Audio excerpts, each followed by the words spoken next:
Tiki Oasis TV. I'm Marina, the fire-eating mermaid, also known as MeduSirena. And to my left, I have a very distinguished and amazing man, a very big known name in Tikidom, Jeff Beachbum Berry. Aloha, Marina. Aloha, Tiki Oasis. Now, I'm so thrilled that you're here. I'm so thrilled that we get to chat. You know, this is quite an event. There's a lot that goes on.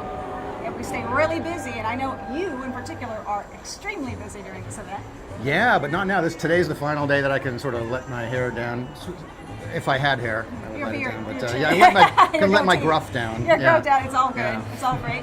Now, you were, of course, really busy. You were doing symposiums. You were doing a lot of, meet and greets with folks. A lot of people are really happy to see you. Now, you are definitely a person who's been around in the Tiki movement, particularly you're connected with Tiki Oasis from way back when. Yeah. Little story on that, perhaps? Let us know. My first Tiki Oasis was in Palm Springs at the Tropics Hotel. Right. Really cool little intimate event where finally you realized you weren't the only person in the world who was into Tiki. There were other freaks out there, and we all gathered in the poolside, and that's where I first saw Ape perform, which was like kind of mind-blowing to see a band play, and during the set to have Al carving a Tiki, and when the set ends, the Tiki's done. It was like, where has this been all my life? You know? Right. And that's really funny. It's kind of come full circle because they were performing. I saw them yesterday. Yeah. And Al hasn't lost a beat, has he? He's still carving Tikis the way he always has on stage. I've gained about 20 pounds. He looks like he did back in 1998. I hate him for that, but you know. And the band, it sounded amazing. That's a tremendous group. They were playing earlier at the pool, and they were phenomenal. I dropped everything and just listened. Well, there's so many great bands. Yeah, the 5, 6, 7, 8. Oh my gosh, such a fan, and that was tremendous. The turnout, the energy. Now, the Tiki movement has changed and has evolved quite a bit, and from its beginnings and from its origins, and from the origins of the new revival, so to speak, which kind of infancy in the '90s and started kind of climbing up. At this point, it's really come full flux, and we're really seeing a lot of interesting eclectic crowds coming in together to celebrate Tiki, where before perhaps it was just one isolated group, but now it's kind of expanding a bit more. Yeah. Marina, the really interesting thing is that it's kind of gone 360 degrees because in its infancy, the Tiki movement was folded into what we in the 90s just called loungecore. It was lounge music, which encompassed everything. It was a big tent. It was like Rat Pack, Dean Martin, Frank Sinatra stuff. It was swing dancing. It was hot rod culture, tattoo culture, exotica music and Tiki stuff. It was anything that was alternative retro culture that just didn't chase the mainstream marketing tail. Everybody, ex-punks all gravitated toward it. And gradually, Tiki started to break away from that and form a subculture of a subculture and became its own thing, a little bit more insular. But now, especially what I'm seeing at Oasis this year, is like it's a big tent again. Like, okay, here's Tiki, but here's all that stuff that Tiki was sort of a part of back in the day. There's hot rod culture with the car show. Right. There's like the whole burlesque thing, and all these various different subcultures all coalescing and all under the same banner of we're just going to fly our freak flag. We're not going to be norms, We're not going to be the straight world. And I kind of like seeing that more open, more accepting kind of Tiki crowd.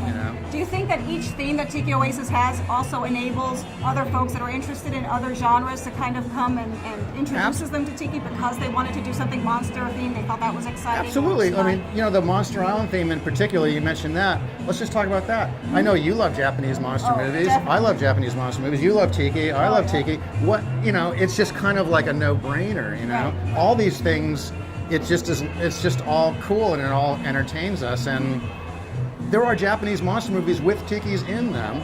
I forget the name of the one with the alien civilization that worshipped a giant golden moai, and of course there were monsters involved. And why shouldn't that be a part of Tiki Festival? Oh, certainly. And you see it a lot in the artwork. There's some artists that actually will incorporate Tikis with monsters, like classic and universal monsters, and all this culminating together. And the whole Rat Fink thing too. Yeah, it's tremendous. So that's really great.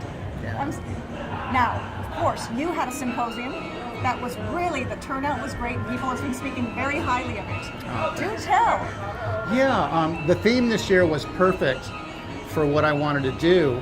The theme, of course, is international intrigue and espionage. And Joe Shalom, the bartender who I talked about, was actually accused of being a foreign agent and a foreign spy. And he was kicked out of Egypt, where he worked at Shepherd's Bar in Cairo in 1956 during the Suez Crisis. He ended up in Havana. 2 years later, he was kicked out of Havana when Fidel, like, and his revolutionaries came in. So he was like, he and his family are going from like uprising to uprising. And because he spoke 8 different languages, and because he was the bartender to the rich and powerful, like he was the bartender to sultans, presidents, kings, queens, journalists, 5-star generals. So all the governments in the countries that he worked in all thought that he was like, and of the 8 languages he spoke, he was like passing state secrets and stuff like that. Wow. So you couldn't ask for a better, and also what makes it tiki is that he invented the Suffering Bastard and the Tropical Dish. So you can't ask for like a better, coming together. Oh, absolutely. Stuff. No, Yeah. that's fantastic. It really, absolutely, very timely. Yeah. And it's great that a lot of folks that are interested in the tiki genre also get to hear things that are historical, that are connected in the most unusual ways. Yeah. So that's really fantastic. Yeah, it's just like 6 degrees of tiki, Oh right? my, yeah, exactly. That's really a good way of putting it. Well, gosh, I'm really glad. Well, I will have to ask, of course, your wonderful restaurant and how everything's going over in New thank Orleans. you. In case you didn't mention the name, it's Beachbum Berries Latitude 29 in the French Quarter of New Orleans. We're doing great. We're coming up on our 3rd year. We brought tiki to the Crescent City, and they seem to be digging it. Fantastic. Oh, I cannot wait. I'm definitely gonna come and visit very soon. We would love to have you. And there's a pool. We're attached to the hotel. I'm in. So, and you can see the pool through the window. So if you, I would be happy to. I'd be honored. again, there's that weird, the planets are They're lining up. aligning. That's the nature of tiki. It all comes together. So thank you so much for My talking, pleasure. Mr. Berry. I'm gonna give you a big mwah, mwah. Oh my gosh! Thank you so much for Tiki Oasis TV. Here I am, MeduSirena and Aloha. Beachbum Berry. Aloha.